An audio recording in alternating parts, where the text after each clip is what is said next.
નમસ્તે વિદ્યાર્થી મિત્રો. આજે આપણે પ્રકરણ 5માં ખૂબ જ અગત્યનો કહી શકાય એવો ટોપિક પૃથ્વીનું ચુંબકીય ક્ષેત્ર એનો અભ્યાસ કરવા જઈ રહ્યા છીએ. આજે ટાઇટલ પેજ તમે જોઈ રહ્યા છો એ પેજમાં જે પૃથ્વીનો ગોળો અને એની સાથે ચુંબકીય ક્ષેત્ર રેખાઓ દર્શાવી છે એ જ બાબતનો આજે આપણે અભ્યાસ કરવાના છીએ. મેક્સિમમ એમસીક્યુ જે પૂછાય છે ગમે તે પ્રકારની એન્ટ્રન્સ ટેસ્ટમાં અને ગુજસેટમાં પણ એમાં મોટા ભાગના પ્રશ્નો જે છે એ પૃથ્વીના ચુંબકીય ક્ષેત્ર પરના હોય છે અને નવો જે અભ્યાસક્રમ છે એ અનુસાર આના પ્રશ્નો કે આ ટોપિક જે છે એ રાખેલો પણ છે. એટલે ખૂબ જ ધ્યાનપૂર્વક આ ટોપિક સમજવાની જરૂર છે. જે પ્રાચલો ચુંબકીય ક્ષેત્રના આવે છે જેમ કે ડીપ એંગલ છે, મેગ્નેટિક ડેક્લિનેશન છે, પૃથ્વી પોતે કઈ રીતે ચુંબક તરીકે વર્તે છે એની સમજૂતી, એનો આપણે ઊંડાણપૂર્વક અભ્યાસ કરવાના છીએ. તો બરાબર ધ્યાન દઈ અને આ લેક્ચર એટેન્ડ કરશો. તો આજનો આપણો ટોપિક છે પૃથ્વીનું ચુંબકીય ક્ષેત્ર. પૃથ્વીનું ચુંબકીય ક્ષેત્ર. હવે થોડીક સામાન્ય માહિતી જે પૃથ્વીના ચુંબકીય ક્ષેત્ર વિશેની છે એ હું તમને પહેલા આપી દઉં, પછી આપણે પૃથ્વીનો ગોળો છે એ લઈ અને એની સમજૂતી મેળવીએ. તો સૌપ્રથમ તો જે એમસીક્યુમાં પૂછાઈ શકે એવા મુદ્દાઓ આપણે સૌથી પહેલા લેશું. પૃથ્વી ચુંબકીય ક્ષેત્ર, પૃથ્વી ચુંબકીય ક્ષેત્ર ધરાવે છે જેનું મૂલ્ય 10⁻⁻⁵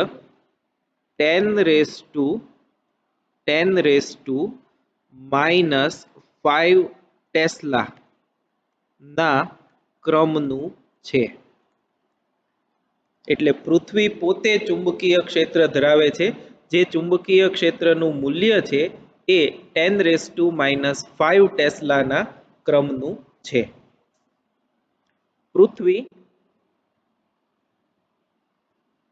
ના પેટાળમાં એટલે કે પૃથ્વીના ગર્ભભાગમાં દ્રવ્ય આયનિક સ્વરૂપમાં છે. એટલે આમ જોવો તો પ્લાઝમા સ્વરૂપમાં છે. એમાં ધન આયનો અને ઇલેક્ટ્રોન્સ છે, આયનિક સ્વરૂપમાં છે. અને પૃથ્વીના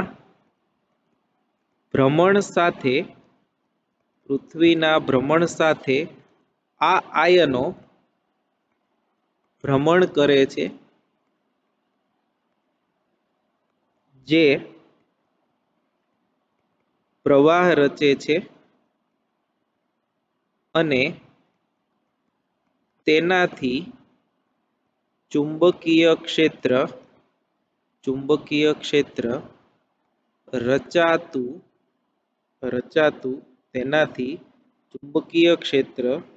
રચાતું હોવાનું માનવામાં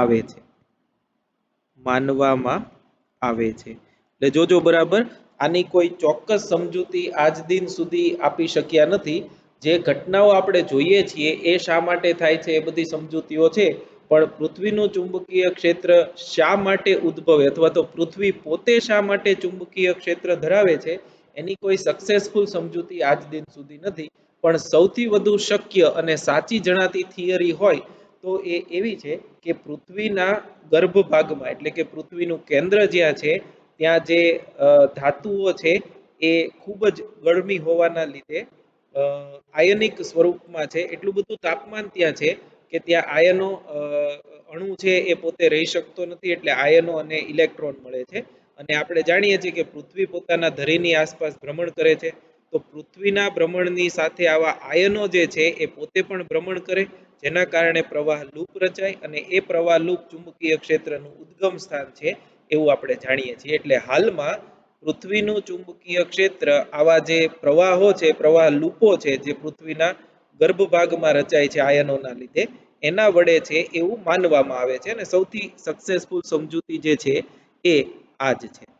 હવે પૃથ્વીનું ચુંબકીય ક્ષેત્ર સમજવા માટે આપણે એક આકૃતિ દોરી અને સમજીએ.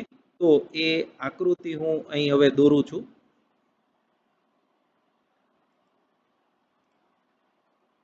આ ધારો કે પૃથ્વીનો ગોળો છે, આ જે છે એ પૃથ્વી છે.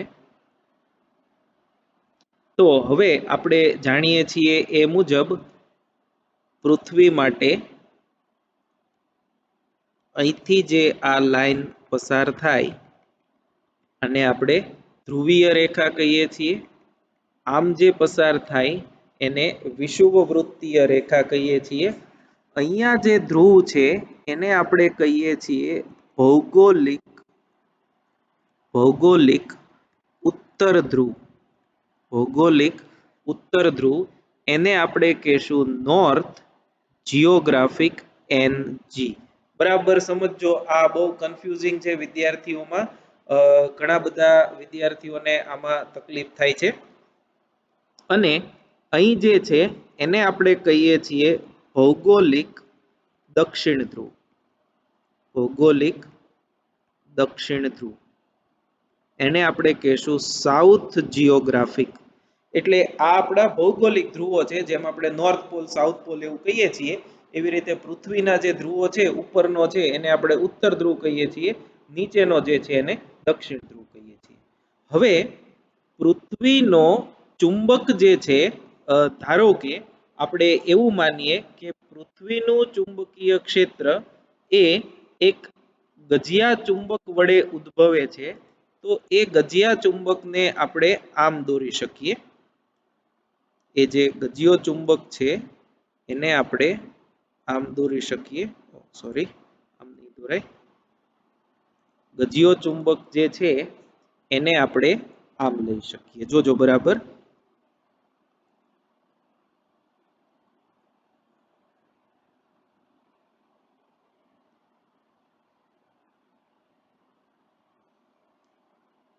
આ ગજિયો ચુંબક થયો. ધારો કે એવું માનીએ, આ તો ધારણા છે કે પૃથ્વીનું ચુંબકીય ક્ષેત્ર એક જાયન્ટ મેગ્નેટના લીધે ઉત્પન્ન થયું છે. તો એને આવી રીતે દર્શાવી શકાય. તો પૃથ્વીના ચુંબકીય ક્ષેત્રની રેખાઓ અહીંયા હું લખું છું. પૃથ્વીના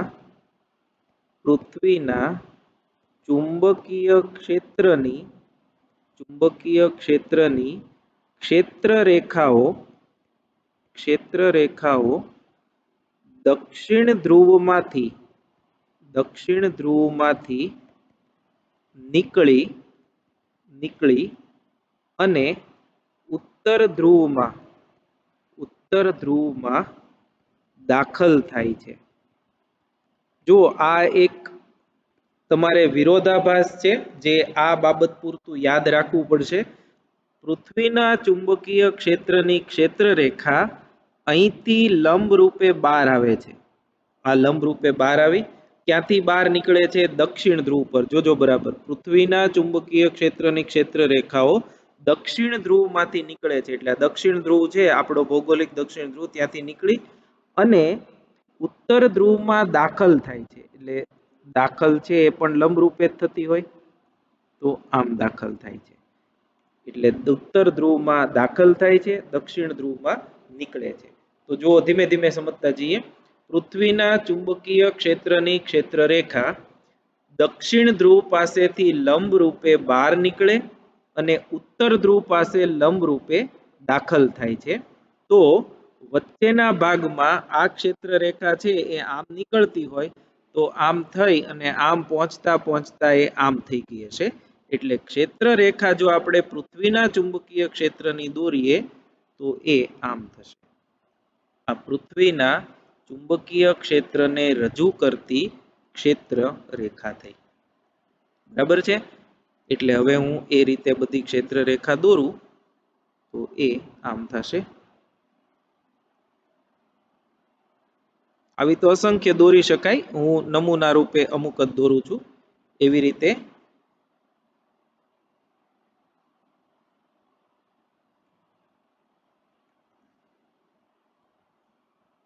સોરી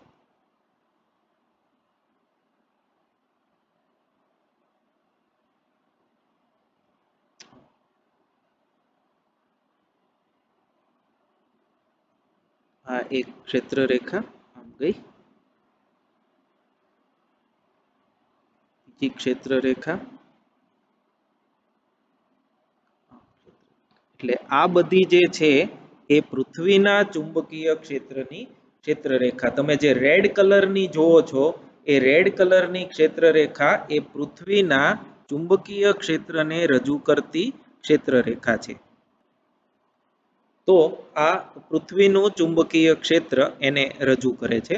તો તમે જોઈ શકો છો એમ પૃથ્વીનું ચુંબકીય ક્ષેત્ર જે છે એ પૃથ્વીના જે ધ્રુવો છે એની સાથે સંપાત નથી થતું. જુઓ, આ મેગ્નેટિક લાઈન થઈ, આ ચુંબકીય અક્ષ આપણે ગણીએ.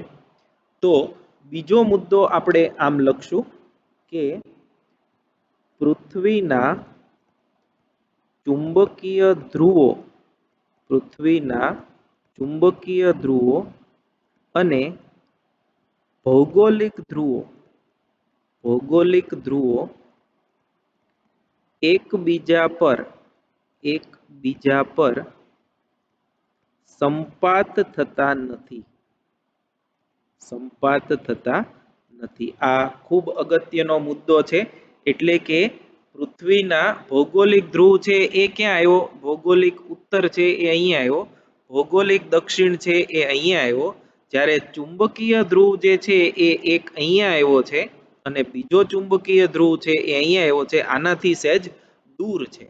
તો તમે આ જો ડિફરન્સ કાઢવો હોય કે આ નમન કેટલું છે પૃથ્વીના ભૌગોલિક ધ્રુવો સાથેનું આ નમન, તો એ લગભગ 11.3 ડિગ્રી જેટલી ઢળતી છે.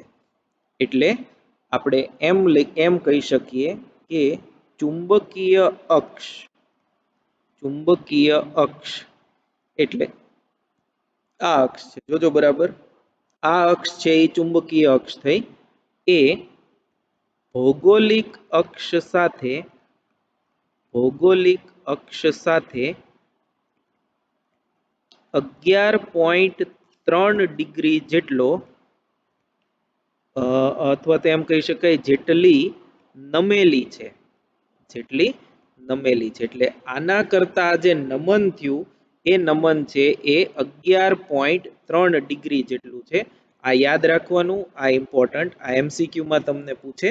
અને એ તમને પૂછે કે ક્યાં આગળ આવેલી છે, તો ચુંબકીય ઉત્તર ધ્રુવ આ જે છે આને આપણે હવે કહેશું ચુંબકીય, ચુંબકીય ઉત્તર ધ્રુવ. જેમાં ભૌગોલિક ઉત્તર ધ્રુવ હતો એમ ચુંબકીય ઉત્તર ધ્રુવ એને નોર્થ મેગ્નેટિક કહેશું. અને આ જે છે એને આપણે કહેશું ચુંબકીય દક્ષિણ ધ્રુવ, દક્ષિણ ધ્રુવ એને આપણે કહેશું સાઉથ મેગ્નેટિક. એટલે સાઉથ જિયોગ્રાફિક છે ત્યાં જ સાઉથ મેગ્નેટિક નથી, સાઉથ મેગ્નેટિક છે એ થોડો દૂર છે. અને એવી જ રીતે જ્યાં ભૌગોલિક નોર્થ છે ત્યાં મેગ્નેટિક નોર્થ નથી, મેગ્નેટિક નોર્થ સહેજ જુદો છે. તો તમને એના અક્ષાંશ આપ્યા છે. આ જે છે ચુંબકીય ઉત્તર ધ્રુવ એ 79.74 ડિગ્રી નોર્થ અને 71.8 ડિગ્રી વેસ્ટ છે. એટલે 79 એટલે તમે જુઓ વેસ્ટ છે એટલે કઈ બાજુ લેવાનું? અહીંથી આ બાજુ લેવાનું. નમન જે છે એ આ બાજુ તમારે લેવું પડે. અને ચુંબકીય દક્ષિણ ધ્રુવ જે છે, ચુંબકીય દક્ષિણ ધ્રુવ જે છે એ અહીંયા આગળ આવેલો છે. એના આપણને અક્ષાંશ આપેલા છે, એના કોઓર્ડિનેટ આપેલા છે 79.74 ડિગ્રી સાઉથ અને 180.22 ડિગ્રી ઈસ્ટ. એટલે જો આ ઈસ્ટ તરફ છે એટલે આ બંનેના અક્ષાંશો થયા. એટલે આ નોર્થ પોલના અને આ south. Magnetic north, magnetic south જે છે એ અહીંયા કંઈક આવેલો છે. હવે ટેક્સ્ટ બુકમાં પણ લખ્યું છે અને હું તમને એ થોડુંક કન્ફ્યુઝન દૂર કરી દઉં, દૂર કરવાનો પ્રયત્ન કરું. આમ તો પૃથ્વીનું આપણે સામાન્ય રીતે કેવું લઈએ છીએ, સામાન્ય રીતે આપણી સમજૂતી આવી છે કે કોઈ એક ગજિયો ચુંબક હોય, કોઈ એક ગજિયો ચુંબક હોય, આ નોર્થ પોલ છે સપોઝ અને આ સાઉથ પોલ છે, તો ચુંબકીય ક્ષેત્ર રેખા નોર્થમાંથી બહાર નીકળે, સાઉથમાં દાખલ થાય આમ, અને નોર્થમાંથી સાઉથમાં જતી હોય, સાઉથમાંથી પાછી નોર્થમાં જાય આમ. હવે અહીં ચુંબકીય ક્ષેત્ર રેખાઓ અહીંથી નીકળી આમ ગઈ પછી પાછી તો આવતી જશે, બધી ક્ષેત્ર રેખાઓ છે એ આ મેગ્નેટમાં થઈ અને પાછી તો આવતી જશે, છેદે નહીં એટલે આપણે બધી દેખાડતા નથી, પણ લૂપ તો પૂરી થતી જશે.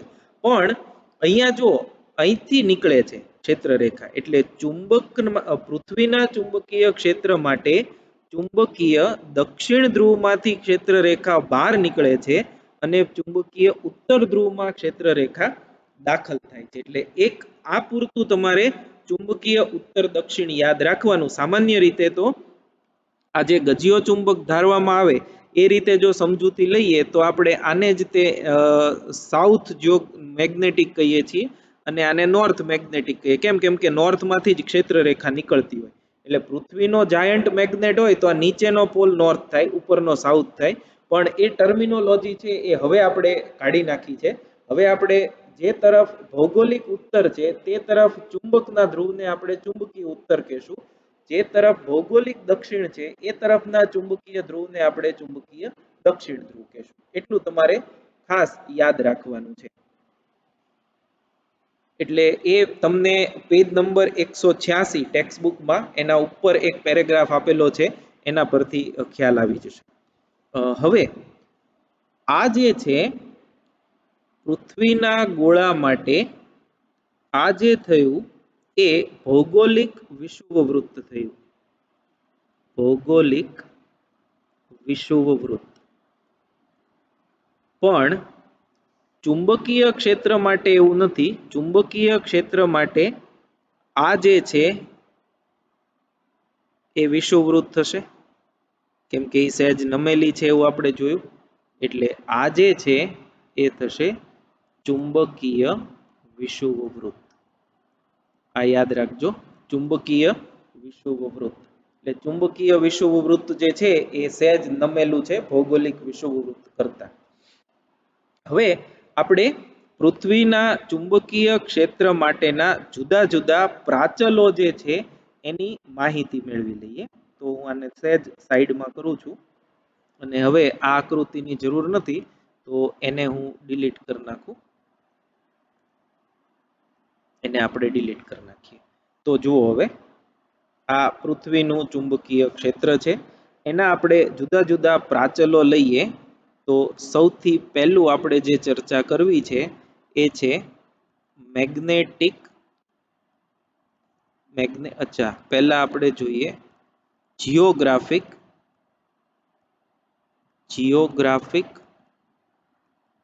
મેરિડિયન. જિયોગ્રાફિક મેરિડિયન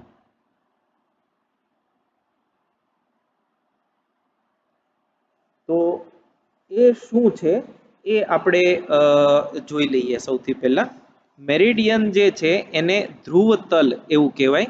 ગુજરાતીમાં ટેક્સ્ટ બુકમાં આપણે લખ્યું છે ભૌગોલિક ધ્રુવતલ. એ તમને પાછું એમ ન થાય કે આ ધ્રુવતલ શબ્દ ક્યાંથી આવ્યો, એટલે આપણે એને મેરિડિયન જ કહેશું. લગભગ મોટા ભાગની ગુજરાતીની ટેક્સ્ટ બુક પણ એને મેરિડિયન જ કહે છે. અમુક બુકમાં જો ધ્રુવતલ આપેલું હોય તો એ પ્રમાણે સમજજો. જિયોગ્રાફિક એટલે ભૌગોલિક, એ તો તમને ખ્યાલ છે. હવે ભૌગોલિક અક્ષો જે છે એ આવી રીતે હશે. જુઓ, આ હું અહીંયા દોરું છું, આ જુઓ, આ ને આપણે રેખાંશ કહીએ છીએ. આ તમને કન્ફ્યુઝન ન થાય એટલે હું આમ દોરું છું. આ તો આપણે ભૂગોળમાં ભણી ગયા છીએ. આ જે બધી છે એ રેખાંશ રેખાઓ છે. તો આ પૃથ્વીના ગોળાની રેખાંશ રેખા છે અને આપણે શું કહીએ છીએ? રેખાંશ અથવા તો રેખાંશ રેખા. તો ફરીથી કહી દઉં, પૃથ્વીના ઉત્તર ધ્રુવમાંથી નીકળી પૃથ્વીની સપાટીઓ પર થઈ અને દક્ષિણ ધ્રુવમાં જતી ઊભી રેખાઓ જે છે, શિરોલંબ રેખાઓ છે, એને આપણે રેખાંશ રેખા કહીએ છીએ. હવે જુઓ, પૃથ્વીના કોઈ સ્થળ પાસે, જેમ કે આ સ્થળ તમે લઈ લો, ધારો કે આપણે આ સ્થળ લીધું, આને આપણે કોઈ એક પ્લેસ પી કહીએ. તો પી પાસે એક રેખાંશ રેખા પસાર થતી હોય, જેમ કે આપણે સમજવા માટે ભાવનગર લઈએ. તો ભાવનગર સ્થળ જે છે, ભાવનગર સિટી જે છે, એમાંથી એક રેખાંશ રેખા પસાર થતી હશે, જે પૃથ્વીના ભૌગોલિક ઉત્તર ધ્રુવમાંથી નીકળી ભાવનગરમાં થઈ અને ભૌગોલિક દક્ષિણ ધ્રુવમાં દાખલ થતી હોય. ફરીથી, રેખાંશ રેખા એટલે શું? તો કે પૃથ્વીના ભૌગોલિક ઉત્તર ધ્રુવમાંથી નીકળી અને દક્ષિણ ધ્રુવમાં દાખલ થતી રેખા. તો પૃથ્વી પરનું કોઈ પણ સ્થળ લ્યો, જેમ કે આપણે ભાવનગર લઈએ, તો ભાવનગરમાંથી એક રેખાંશ રેખા પસાર થતી હોય, એ રેખા એટલે કઈ? તો કે ઉત્તર ધ્રુવમાંથી નીકળી ભાવનગરમાંથી પસાર થઈ અને દક્ષિણ ધ્રુવમાં જતી હોય. તો એક રેખા એ છે.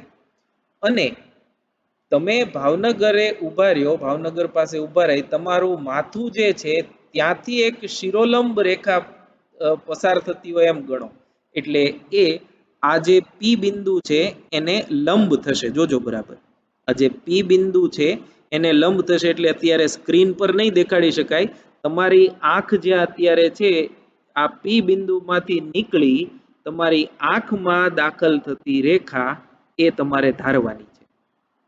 બરાબર, પી માંથી નીકળતી લંબ રેખા એવું કહેવાય. અને આ જે રેખાંશ રેખા છે એનો સ્પર્શક લઈએ. આમ આ જે રેખાંશ રેખા છે એનો સ્પર્શક, અને અહીંથી જે એક રેખા નીકળે જે તમારી આંખમાં જાય, એ બંને વચ્ચે કંઈક ખૂણો હશે. એટલે પૃથ્વી પરના કોઈ સ્થળ પરની કોઈ સ્થળમાંથી, પૃથ્વી પરના કોઈ સ્થળમાંથી પસાર થતી રેખાંશ રેખા અને તે સ્થળે દોરેલા સ્થાનિક લંબ માંથી પસાર થતા સમતલને જિયોગ્રાફિક મેરિડિયન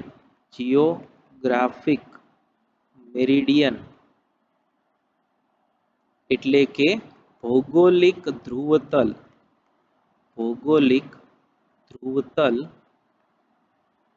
કહે છે.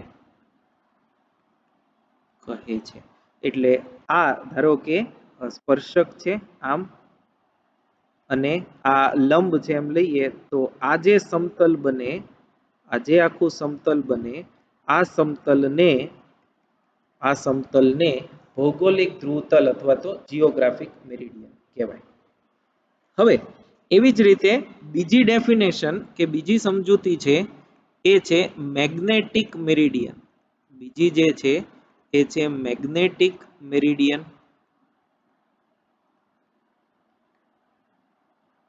એને આપણે કહેશું ચુંબકીય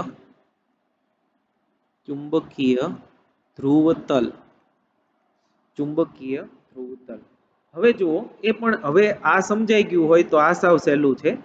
પૃથ્વી પરનું કોઈ સ્થળ, જેમ કે આ ભાવનગર છે, તો જેવી રીતે ત્યાં એક રેખાંશ રેખા પસાર થાય છે, એ જ રીતે ત્યાંથી એક ચુંબકીય ક્ષેત્ર રેખા પણ પસાર થતી હોય. જુઓ, આ ક્ષેત્ર રેખા છે એ પસાર થાય છે. તો ચુંબકીય ક્ષેત્ર રેખાને દોરેલો સ્પર્શક એ આમ થયો, અને તે સ્થળનો સ્થાનિક લંબ, ધારો કે આ એકચ્યુઅલી આમ તમારી આંખ તરફ જ આવશે, પણ આ રેખા માટે થઈને મેં આ બતાવ્યો છે. તો એ પણ એક સમતલ રચે. આ બીજું સમતલ થયું. એ સમતલ જે છે એને આપણે કહેશું મેગ્નેટિક મેરિડિયન. એટલે જુઓ, આની આ ડેફિનેશન પણ જે રેખાંશ રેખા હતી એ કાઢીને ત્યાં શું લખવાનું? ચુંબકીય ક્ષેત્ર રેખા. તો ચુંબકીય ક્ષેત્ર રેખા અને જે તે સ્થળનો સ્થાનિક લંબ એ બંને જે સમતલ બનાવે એ સમતલને આપણે મેગ્નેટિક મેરિડિયન એટલે કે ચુંબકીય ધ્રુવતલ કહેશું. તો એ લખી લઈએ. પૃથ્વી પરના કોઈ સ્થળમાંથી પસાર થતી ચુંબકીય ક્ષેત્ર રેખા અને તે સ્થળે દોરેલા સ્થાનિક લંબ માંથી પસાર થતા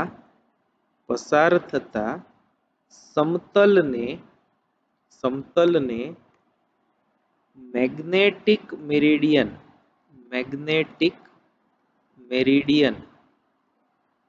એટલે કે ચુંબકીય ધ્રુવતલ કહે છે.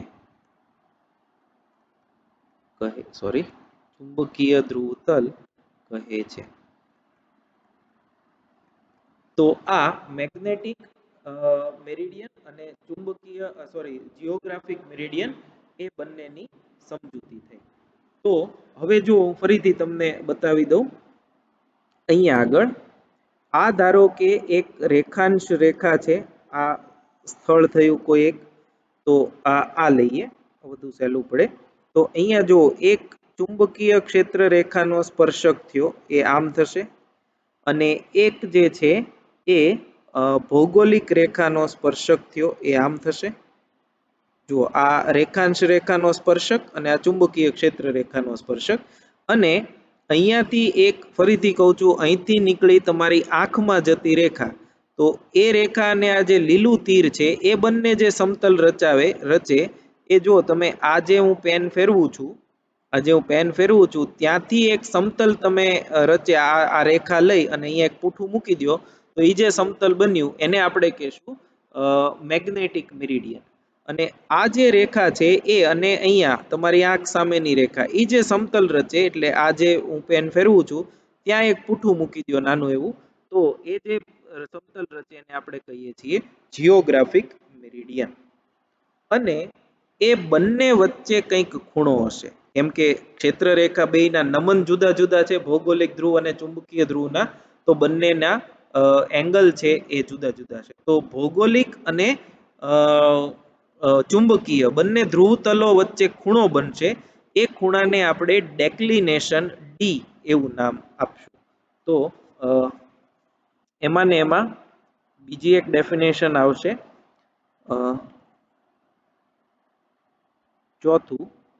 ત્રીજું એ છે મેગ્નેટિક ડેક્લિનેશન.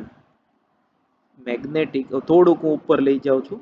મેગ્નેટિક ડેક્લિનેશન એને આપણે કહીએ છીએ ચુંબકીય દિક્પાત કોણ એટલે ડેક્લિનેશન. એનો સંકેત જે છે એને આપણે ડી કહેશું. કેપિટલ ડી જે છે એ એનો સંકેત છે. તો એની ડેફિનેશન લખી લઈએ. તો એ કંઈક આવું છે, જીઓગ્રાફિક મેરિડિયન અને મેગ્નેટિક મેરિડિયન વચ્ચેના કોણને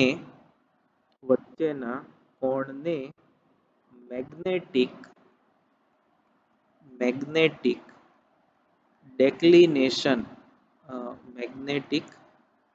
ડેક્લિનેશન કેપિટલ ડી કહે છે. મેગ્નેટિક ડેક્લિનેશન એટલે આ જે છે એ આપણા માટે મેગ્નેટિક ડેક્લિનેશન થયું. એટલે તમે આમ લખી શકો કે સમજી શકો, ધારો કે આ આપણી વાસ્તવિક અક્ષ છે, આને આપણે કહીએ ભૌગોલિક અક્ષ, ભૌગોલિક અક્ષ. અને ચુંબકીય અક્ષ જે છે એ આમ છે, ધારો કે આ આપણી ચુંબકીય અક્ષ થઈ. તો એ બંને વચ્ચેનો ખૂણો એટલે આ ખૂણો, એ બંને વચ્ચેનો ખૂણો આ, એને આપણે કહેશું ડી. ડી એટલે ડેક્લિનેશન, ડેક્લિનેશન, બરોબર છે. એટલે દિક્પાત કોણ એ બે સમતલો વચ્ચેનો ખૂણો છે. હવે હવે જુઓ,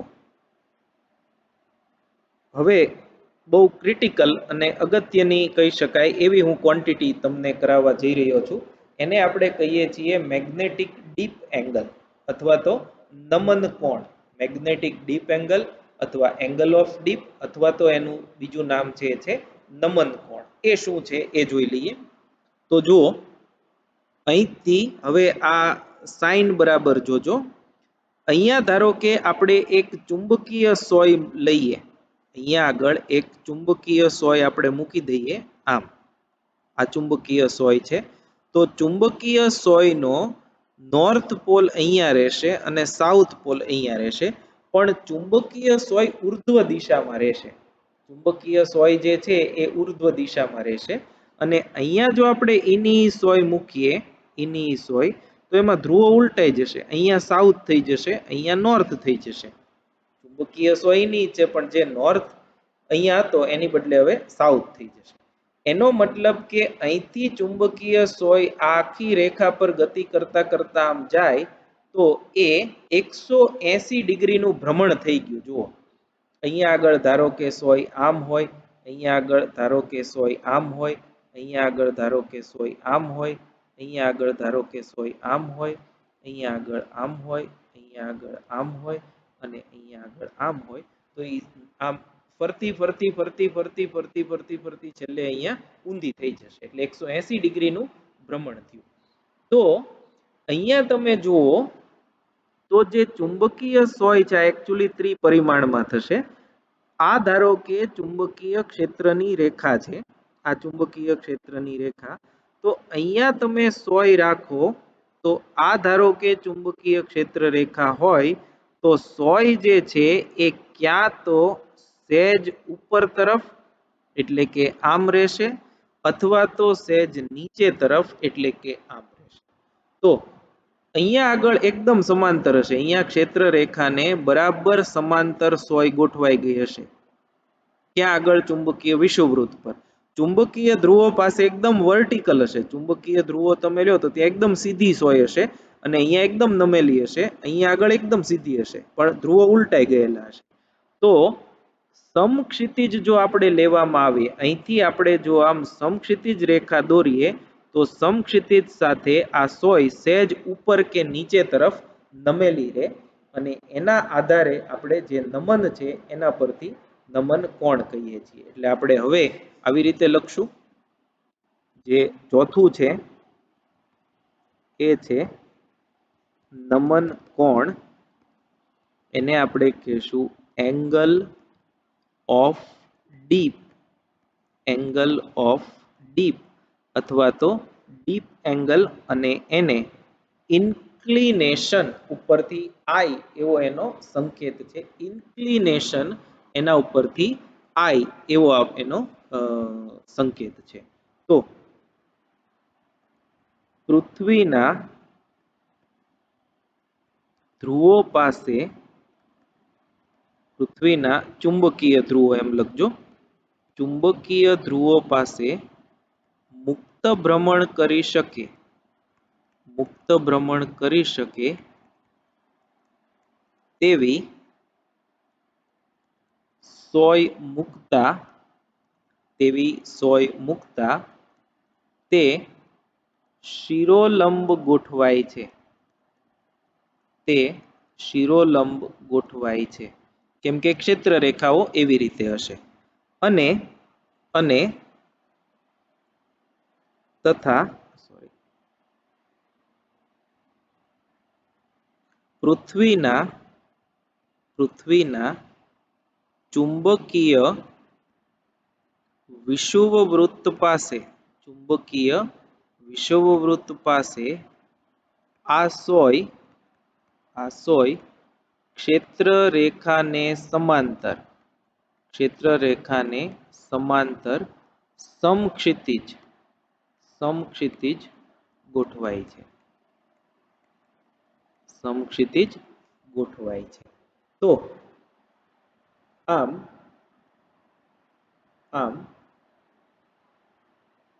ધ્રુવથી વિષુવવૃત્ત, આ બધું ચુંબકીય જ છે. ચુંબકીય ધ્રુવથી ચુંબકીય વિષુવવૃત્ત તરફ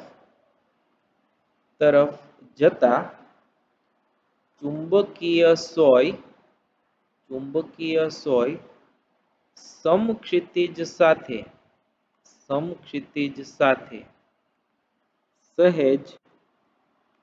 સહેજ ઉપર કે નીચે તરફ નમેલી રહે છે. તો ચુંબકીય સોય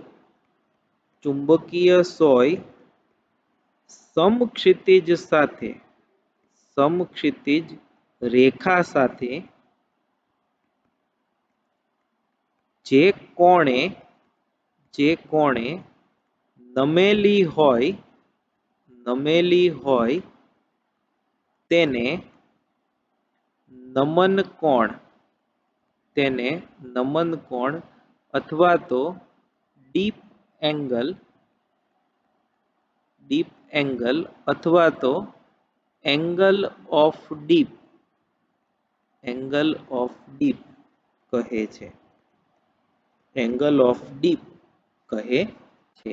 આ ખાસ યાદ રાખજો, સમક્ષિતિજ રેખા સાથે બનાવેલો ખૂણો એને આપણે એંગલ ઓફ ડીપ કહેશું. ત્રિપરિમાણમાં દર્શાવવું વધારે સહેલું પડે.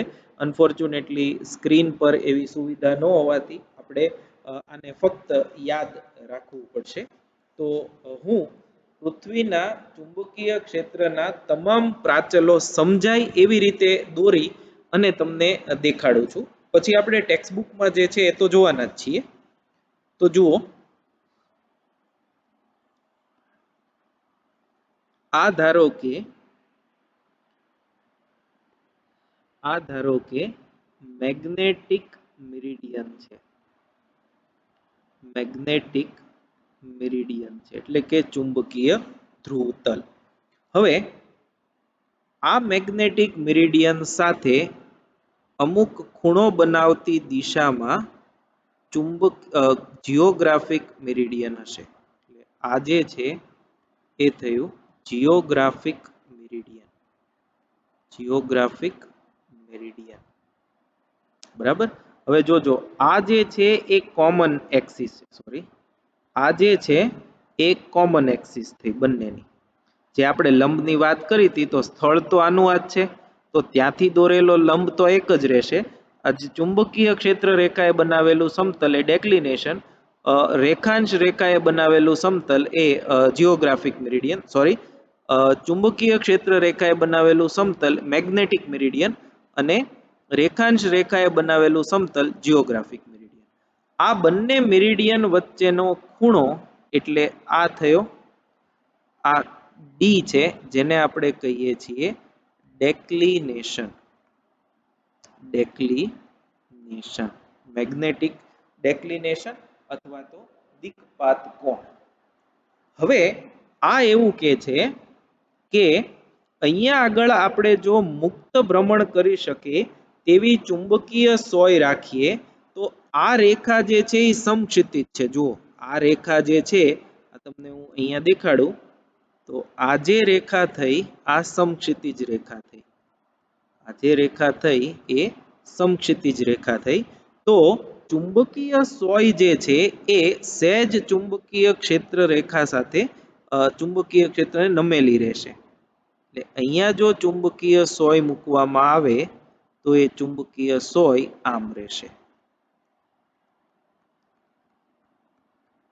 આ ચુંબકીય સોય થઈ, તો એનું ચુંબકીય ક્ષેત્ર એ આમ ધારો કે છે, ચુંબકીય ક્ષેત્ર એ આપણે આમ લઈએ, આ એનું ચુંબકીય ક્ષેત્ર. તો આને આપણે કહેશું પૃથ્વીનું ચુંબકીય ક્ષેત્ર BE. પૃથ્વીનું ચુંબકીય ક્ષેત્ર BE. અને સમક્ષિતિજ સાથે જે કોણે એ નમેલું છે આ કોણ, એને આપણે I કહેશું. I એટલે નમન કોણ અથવા તો એંગલ ઓફ ડીપ. નમન કોણ અથવા તો એંગલ ઓફ ડીપ થયું. હવે તમે જુઓ આના બે પરસ્પર લંબ ઘટકો લઈએ. એક ઘટક આમ લઈએ જે સમક્ષિતિજ છે આમ, અને બીજો ઘટક આમ લઈએ જે શિરોલંબ છે આમ. તો આ ઘટક થશે BE cos I અને આ ઘટક થશે BE sin I. આના I ના આ તમે જુઓ BE છે તો I ના બે ઘટકો લ્યો, સોરી BE ના બે ઘટકો લ્યો તો એક BE cos I થશે અને બીજો જે છે એ BE sin I થશે.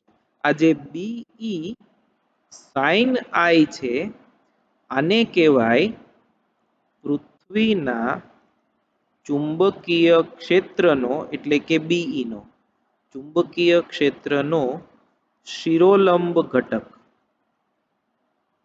શિરોલંબ ઘટક અને એનો સંકેત છે HE. એનો સંકેત છે HE. H એટલે હોરિઝોન્ટલ, સોરી ZE. Z એ વર્ટિકલ માટે, E અર્થ માટે. અને આ જે BE cos I છે, BE cos I એને કહેવાય પૃથ્વીના ચુંબકીય ક્ષેત્રનો સમક્ષિતિજ ઘટક.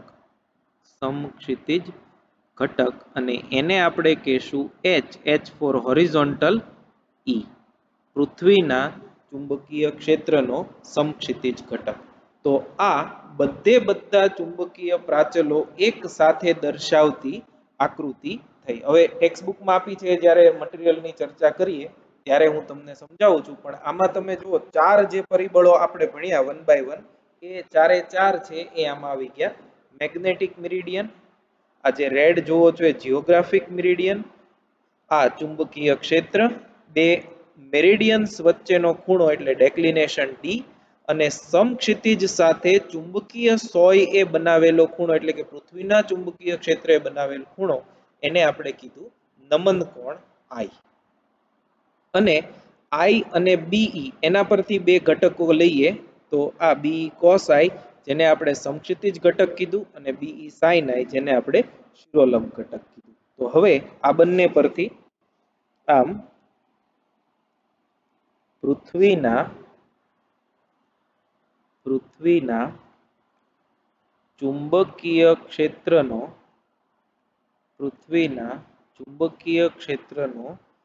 સમક્ષિતિજ ઘટક HE બરાબર BE cos I અને પૃથ્વીના ચુંબકીય ક્ષેત્રનો શિરોલંબ ઘટક ZE બરાબર BE sin I. આને આપણે પરિણામ નંબર 1 કહીએ, આને આપણે પરિણામ નંબર 2 કહીએ, અને પરિણામ 1 અને 2 નો ગુણોત્તર લેતા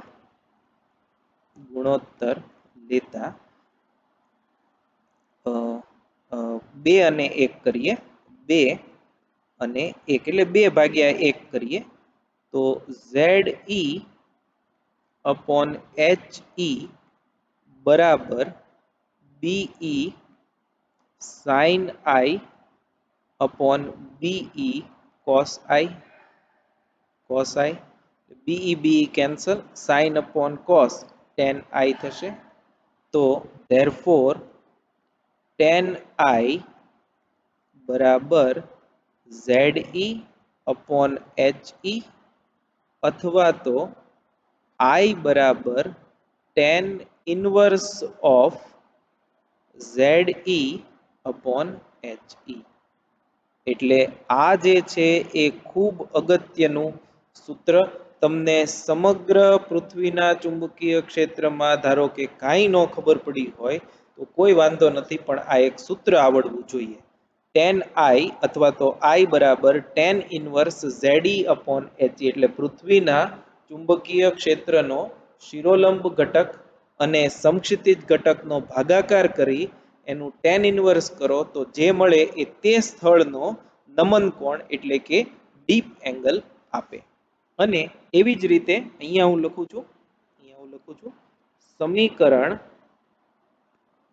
1 અને 2 નો વર્ગ કરી સરવાળો કરતા, એટલે આમ તો તમને ખબર પડી જાય પણ આ તો વધારે ક્લેરિટી માટે HE સ્ક્વેર વત્તા ZE સ્ક્વેર આનો વર્ગ કરી અને સરવાળો કર્યો તો BE square cos square I વત્તા BE square sin square I.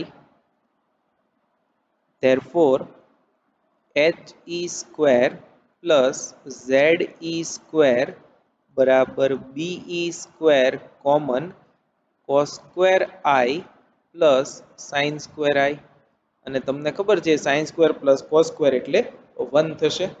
therefore આ નીકળી જશે અને BE ને કરતા બનાવીએ તો BE બરાબર under route HE square plus ZE square. આ પૃથ્વીના ચુંબકીય ક્ષેત્રનું સૂત્ર. ધારો કે આને સમીકરણ 3 કહીએ, આને સમીકરણ 4 કહીએ તો 3 અને 4 આ બંને સમીકરણો મોસ્ટ ઇમ્પોર્ટન્ટ સમીકરણો છે. મોસ્ટ ઇમ્પોર્ટન્ટ સમીકરણો છે સમીકરણ 3 અને સમીકરણ 4.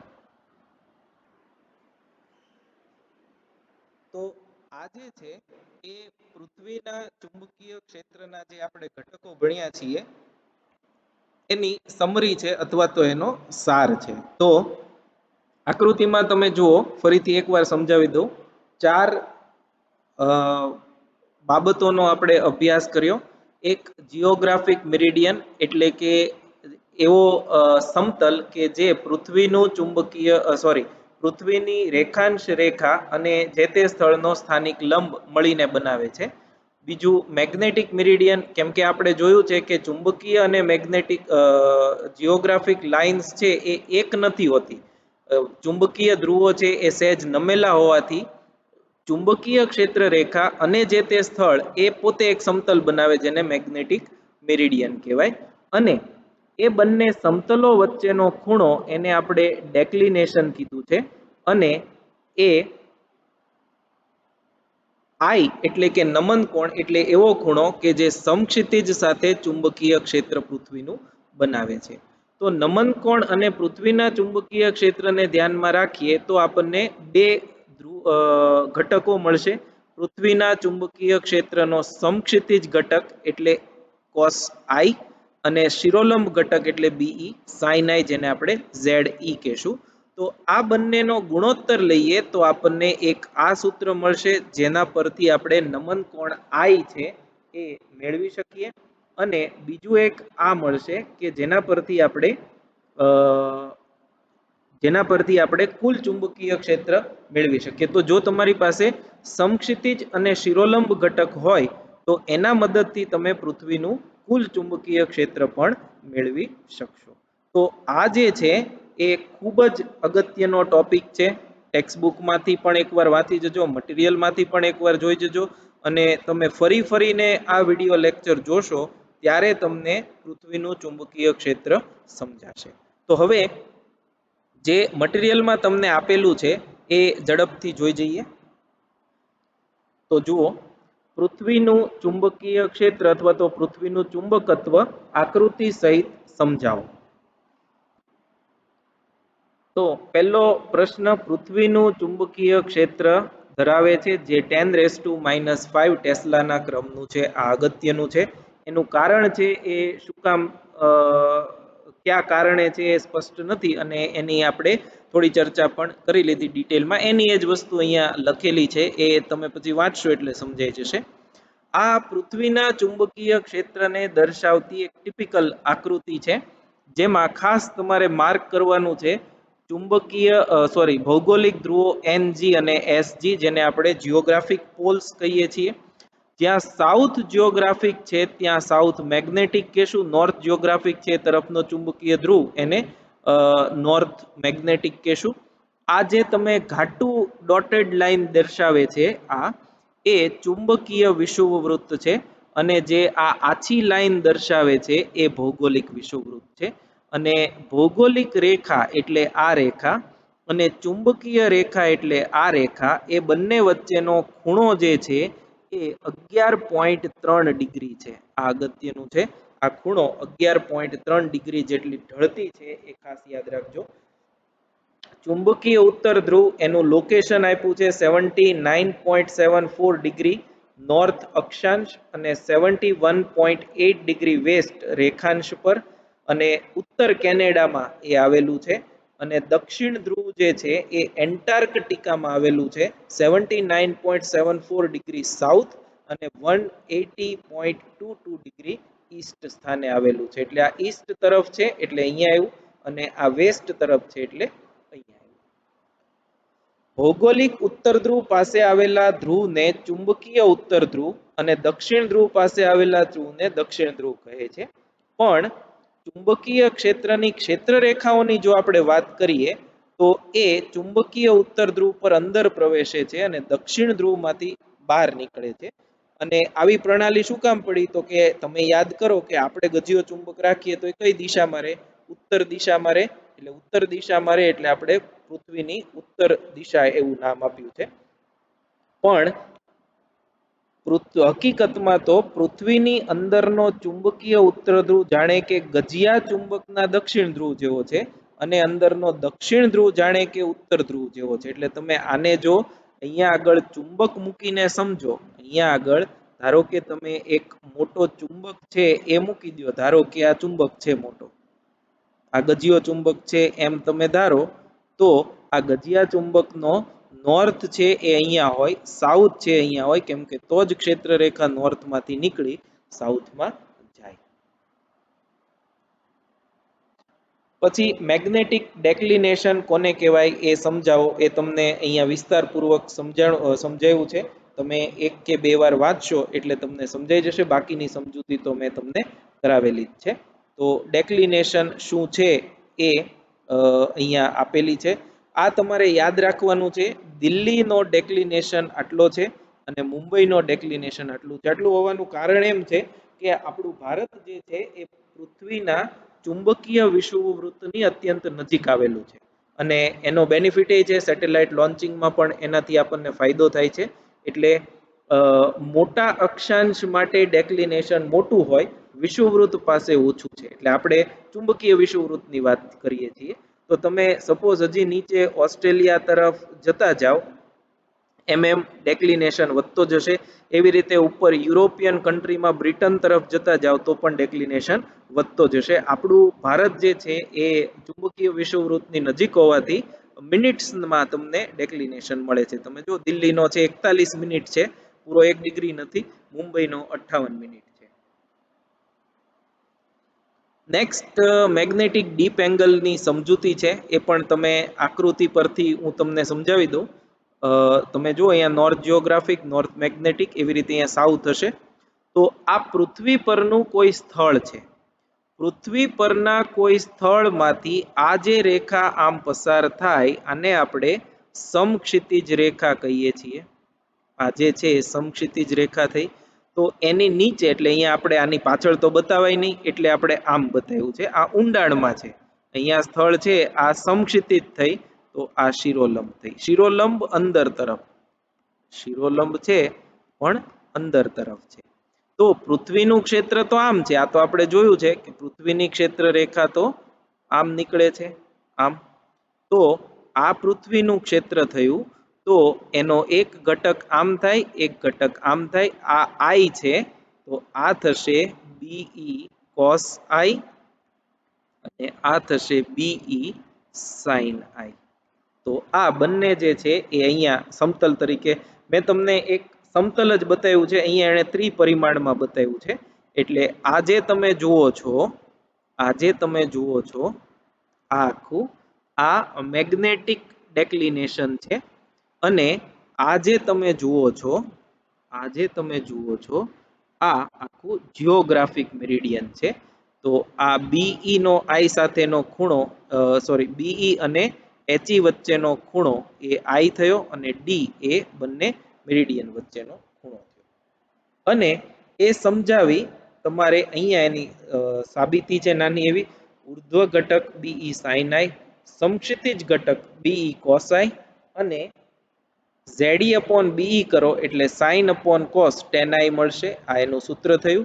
અને એના પરથી જો આપણે i મેળવવો હોય તો tan inverse ZE upon BE થયું, BE થાય.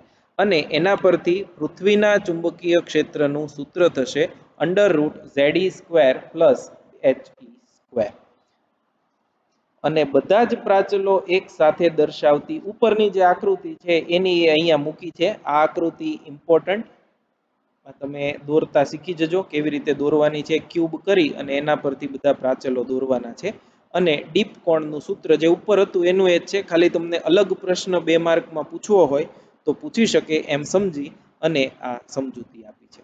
તો પ્રમાણમાં થોડો અઘરો ગણી શકાય એવો આ ટોપિક છે. તમે 2-3 વખત આ વિડીયો લેક્ચર જોશો, ફરી પાછું મટીરિયલ વાંચો, ટેક્સ્ટબુક વાંચો, પાછો વિડીયો લેક્ચર જોશો, ત્યારે તમને આ ટોપિકની સમજૂતી વધારે સારી રીતે થઈ એવું જણાશે. તો આટલું આજે આપણે રાખીએ છીએ. નેક્સ્ટ લેક્ચરમાં આના રિલેટેડ જેટલા દાખલાઓ છે એ બધા દાખલાઓ આપણે કરશું. એ પહેલા તમે સારી રીતે આ ટોપિક જે છે એ સમજી લેજો. Thank you very much.